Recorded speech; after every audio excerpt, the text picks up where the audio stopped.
सबसे पहले अमेरिका से एक आवाज सुनने की कोशिश करते हैं दोनों ही पार्टियों की तरफ से कि उनका क्या मानना है। पूर्णिमा जी, मैं आपके साथ शुरुआत करना चाहती हूं।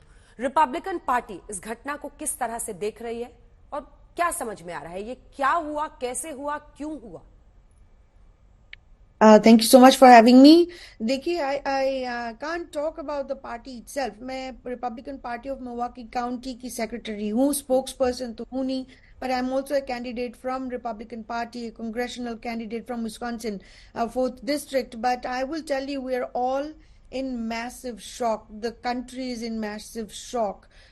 ये होना नहीं चाहिए था. Out of all the countries, America was the last country. I thought this something that we have to witness. But in general, मैं पहले भी कह चुकी हूँ, अभी भी कहती हूँ कि प्रेसिडेंट ट्रम्प की लाइफ की जान की खतरे में थे और अभी भी है. और ये इलेक्शन कोई नॉर्मल इलेक्शन नहीं है. डोनाल्ड ट्रम्प को हटाने के लिए Democrats will go to any length in order to take him off. And from the day one, the attacks have started. It's not just character assassinations or financial assassinations or trying to take him down through impeachment and convictions and stuff like that, but it is about taking him down literally.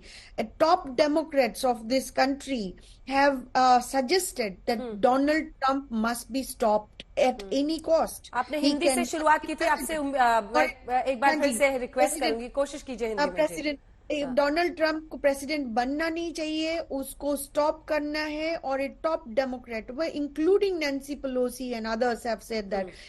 जैसे anchors, TV anchors have said that, and they have debated like that. So ये जो situation है, ये कोई ऐसा कोई, it's not outside of our expectation either.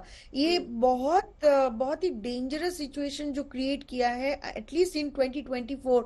हम पिछले 50, 60, 80, 100 साल की बात नहीं कर रहे, हम अभी की बात कर रहे हैं. ये अमेरिका में ऐसे चीज हमें देखने को मिल रहे हैं. This is shocking to everybody. मैंने कहा है. और एक चीज नोटिस किया है यहाँ पे, जो डोनाल्ड ट्रम्प को जो सीक्रेट सर्विस की सिक्योरिटी देना चाहिए था, टॉप डेमोक्रेट्स जो है एक्चुअली स्टॉप किया है. कॉन्स्टेंटली उनको डेनिग्रेट करके उनका सिक्योरिटी स्टॉप किया है. आपको याद होगा मारा लागो में जो रेड लगाए थे, तब भी अथॉरिटीज वेपन्स लेके गए थे वहां पे. किसी को पता नहीं था, उनको उड़ाना था तो तभी उड़ा सकते थे. तो ये जो सिचुएशन है, इंस्टीट्यूशनलाइज्ड, क्रिमिनलाइज्ड कर रहे कि इनको क्रिमिनल घोषित करके समहाउ बैलेट से निकाल देना, समहाउ इट्स नॉट वर्किंग. उनका पॉपुलैरिटी कभी कम नहीं हो रहा है मेरे हिसाब से. ठीक है, मैं लौटती हूँ आपके पास आपके सेकंड राउंड के सवाल के लिए. बस एक लाइन में एक जवाब चाहती हूँ. आप इसको हेट क्राइम को एट्रीब्यूट कर रही हैं या आप सीधा डेमोक्रेट्स पर आरोप लगा रही हैं? ये it's all aspect of it. It's a hate crime against the conservatives, hate crime against Trump, and they think that ये लोग अगर डोनाल्ड ट्रम्प आएंगे तो उनकी लाइफ तो खतरे में आएगा, इसीलिए उनको हटाना बहुत जरूरी है डेमोक्रेट्स के लिए. और ये टारगेटेड, ये ऐसे सिर्फ आज से नहीं है, डे वन से है. तो ये चलता रहेगा. तो ये जो इलेक्शन होगा, और 2-3 महीने की इलेक्शन के टाइम है हमारी, ये बहुत ही डेंजरस सिचुएशन है हमारे कंट्री. ठीक है, अजय जैन भुटौरिया साहब, किसी ने मतलब अमेरिका में आप सोचिए 2024 में ये हो रहा है, लेकिन आपने उनकी बातें सुनी और जो ज्यादातर लोग इस पर चर्चा कर रहे हैं वो यही कह रहे हैं कि एक सोची समझी रणनीति के तहत डोनाल्ड ट्रंप के इर्द गिर्द इतनी नफरत पैदा की गई है और उसी की वजह से इस तरह की हिंसा उनके खिलाफ हुई है, या साजिश रची गई, या किसी ने हमला किया है. आप क्या कहेंगे अपनी पार्टी की तरफ से?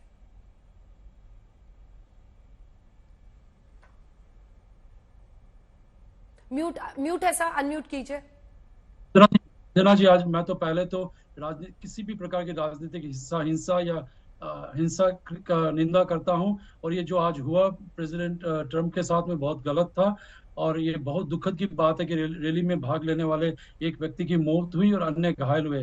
हमारी संवेदनाएं राष्ट्रपति ट्रंप और उनकी रैली में प्रभावित सभी लोगों के साथ। प्रेसिडेंट बाइडेन ने भी प्रेसिडेंट ट्रंप से बात की, और अभी ये देखना बाकी है, कि समझना बाकी है कि किसी विदेशी ताकत का हाथ था कि अमेरिका में एक सिविल अनरेस्ट की सिचुएशन क्रिएट हो, या किसी एक मानसिक ग्रस्त एक इंसान का हाथ था। ये अभी जांच पड़ताल होगी, उससे समझना बाकी है। हाँ, ये बात सही है कि हमें डोनाल्ड ट्रंप को डिफीट करना है, but will defeat him through ballot, will defeat him through voters, not through bullet.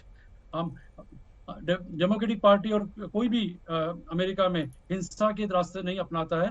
Will certainly defeat him through ballot. और वो क्यों डिफीट करेंगे उसका भी मैं कारण आपको बताऊंगा, अगर आप मुझे मौका देंगे 2 मिनट।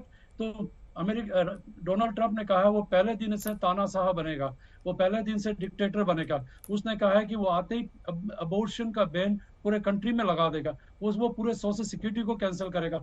उसका प्रोजेक्ट 2025 वो सीधा वो ये सब बातें क्लेम कर रहा है, और ये जो बातें होंगी वो हमारे देश की डेमोक्रेसी को पूरे खतरे में डालेगी। आज जो हुआ उसकी मैं कड़ी निंदा करता हूं, और मैं पूरी कामना करता हूं कि डोनाल्ड ट्रंप स्वस्थ रहे, हेल्थ रहे, ताकि हम उन्हें बैलेट से और वोटर से डिफीट कर सके। सुशांत सरीन साहब, 2 सवाल हैं आपसे। पहला तो यही कि आपको ये घटना क्या समझ में आ रही है, और दूसरी तरफ भारत इसको किस तरह से देखे? देखिए, भारत का तो कुछ लेना देना नहीं है इससे, क्योंकि भारत चाहेगा अमेरिका में स्थिरता हो, लेकिन जिस तरीके की राजनीति अमेरिका में चल रही है उससे स्थिरता नजर आती नहीं है। अब देखिए, अब जब अगर चुनाव हुए, अब तो ये माना जा रहा है आज की हादसे के बाद कि अब ट्रंप को कोई नहीं रोक पाएगा। और अगर आपने कोई पैंतरा खेला जैसे आपने पिछले चुनावों में खेला था, या कोई इस तरीके की लालचन लगी, या कोई ऐसा परसेप्शन बना कि चुनाव को चोरी किया गया है, जो अमेरिका में अब हो रहा है, ये किसी ने कभी सोचा नहीं था। अमेरिका की जमहूरियत की दुहाई दी जाती थी दुनिया भर में कि देखिए कितने जमहूरी लोग हैं और कितनी वहाँ पर लोकतांत्रिक प्रणाली कितनी अच्छी है और कितनी पुख्ता है। वो हमने देख लिया उनके चुनाव किस तरीके से होते हैं। तो अब वो चुनाव में भी एक विवाद होगा, और अगर ट्रंप हार गए तो उनके जो समर्थक हैं वो हिंसा पे शायद उतरेंगे, और अगर वो जीत गए तो जो डेमोक्रेट वाले हैं वो भी करेंगे यही काम, वो तो वैसे भी करते हैं। लेकिन अब जो हादसा हुआ है, देखिए ये बड़ा आसान है कह देना कि किसी विदेशी ताकत की साजिश थी। विदेशी ताकत ने अगर किसी को मारना होता तो एक 20 साल के नौसिखिए को क्यों इस्तेमाल करते, तो किसी और को करते। तो अभी इन्वेस्टिगेशन होगी, क्या ये मानसिक तौर से इसका दिमाग के पेच ढीले थे, क्या इसको किसी ने बड़ा उकसाया है ये काम करने के लिए, अगर उकसाया है तो किसने उकसाया है। ये जो साजिश सारी, क्या कोई साजिश थी भी, या किसी एक व्यक्ति का अपने ताईं ये कदम उठाने की कोशिश की। सीक्रेट सर्विस की जो भूमिका है उस पर भी सवाल उठेंगे, क्योंकि ट्रंप जैसे जो व्यक्ति हैं उनकी जो सुरक्षा है, खास तौर पर अगर वो मेन कैंडिडेट हैं, तो उनकी सुरक्षा का घेरा तो बहुत सख्त होना चाहिए था। और कैसे हुआ है कि जबकि जो आई विटनेसेस हैं वो ये कह रहे हैं कि हमने तो बुलाया था पुलिस वालों को कि एक आदमी बंदूक लेके ऐसी ऐसी जगह पे है, तो क्यों नहीं किसी ने कोई इस पर कार्रवाई की। फिर ये जो पूर्णिमा जी कह रही है, ये भी अब पता नहीं इसमें कितनी सच्चाई है, कितना इसमें एक कॉन्स्पिरेसी थ्योरी बनाने की कोशिश की जा रही है। लेकिन एक ये परसेप्शन जरूर बना है कि जो हालात हैं वहां पर कई ऐसे तबके हैं जो शायद ये चाहेंगे कि ट्रंप को हम चुनावी दौर से तो रोक नहीं सकते, तो इसी तरीके से रोकते हैं। हो सकता है ऐसा भी हो, लेकिन ये सब एक लिहाज से स्पेकुलेशन है अभी। अंजना, उम्मीद तो ये है कि जैसा भी घटिया हाल है अमेरिकी जमहूरियत का, उनकी जो जांच एजेंसियां हैं शायद एक पारदर्शी जांच करके इसकी तह तक पहुंचेगी। लेकिन अब उसमें भी सवालिया निशान खड़ा होगा, क्योंकि जिस तरीके की हरकतें अमेरिकी जांच एजेंसियां करती हैं, और वो सिर्फ अमेरिका में नहीं, हमने खुद देखा कि खालिस्तानियों को कैसे वो प्रमोट करती हैं। तो अब ये जिस तरीके के वो काम करते हैं, तो उस पर भी एक सवालिया निशान उठेगा कि ये जांच भी पुख्ता हुई है कि नहीं पुख्ता हुई है।